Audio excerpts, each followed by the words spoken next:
Something between a 3.0 and a 4.0. Holy shit, am I going up on a gay website with all these phones?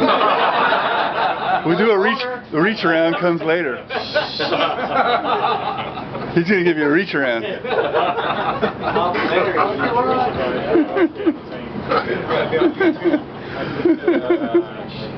thing I can take. A high def reach around. Jeez. Something between a 3.0 and a 4.0, and for albacore guys, a J hook. Okay?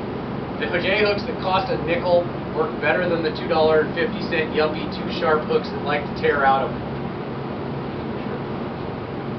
Mustad 94 150. That is the hook to use. Still costs a nickel.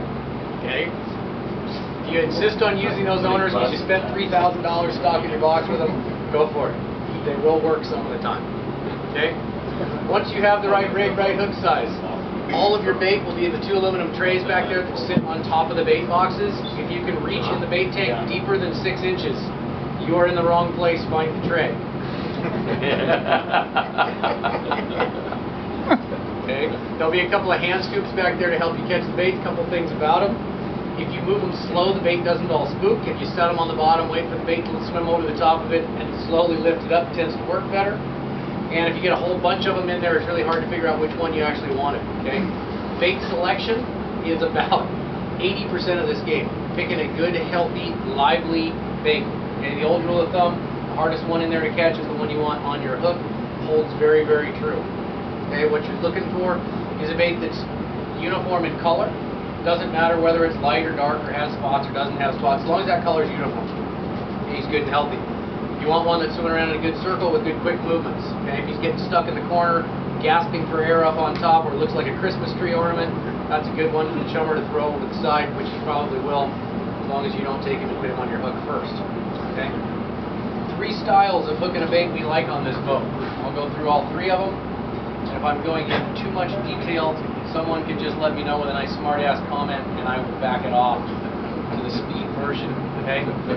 First and foremost, sideways through the nose. Okay?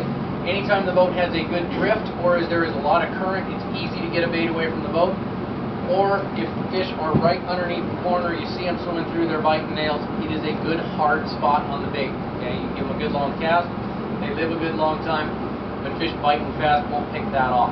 Okay, you will hook most of your bites if you nose hook bait. And the other advantage to that, if you soaked it for 5 minutes, didn't get a bite when you go to wind him in, that bait comes in head first. You're fishing that bait all the way back to the boat. You will get bites on the wind on a nose hook bait as long as you're winding at a nice mellow pace. Okay. Second style is a belly hook. There's 2 fins right in the middle of the bait's body on his belly, the underside, dorsal, ventral. Yeah. Ventral side. I think about it. Let's get out technical with you guys. Oh wait, you understand it. That's no fun. Okay, but if you hook them lightly underneath those fins where they grow out on the leading edge of the front side of them, there's a little bit of tendon cartilage that holds those fins and muscles that control it. It's a little harder spot than the old butt hook style.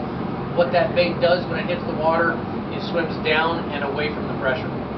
Okay, so hopefully that bait goes out. Good time to use that hooking style is if bites are coming fairly quick, but the bait has to get out away from the boat a little bit, or if we've got light current or a very slow drift because there's very little wind. Okay. Third style of hooking a bait is a shoulder hook, about halfway between the back of the operculum and the dorsal fin where it grows out, right in between, just over the top of the spine. Okay, lightly underneath. It works better if you lay the hook flat parallel with the bait and roll it through. Okay. And when I would hook that bait, hook a bait that way, what that bait does tends to stay up on the surface and swim out along the surface. You see a lot of fish boiling around. Still takes a bait that's going to get away from the boat, but you don't want it to go down like that belly hook style. Try the back hook. They will swim out and away from the boat on the surface. We get a lot of bites that way as well. Okay. Now you guys know how and when. Once you've got a bait, or actually, now that you know how to hook it, once you take when you go to the bait tank, I missed this part, so I'm backtracking. When you go to the bait tank to get a bait, please take your rod with you. Okay, don't leave it laying on the rail or something like that, where it's an obstacle for other anglers. Okay, and then once you have that bait hooked on, 2 places will typically make a cast on this boat while this boat is drifting.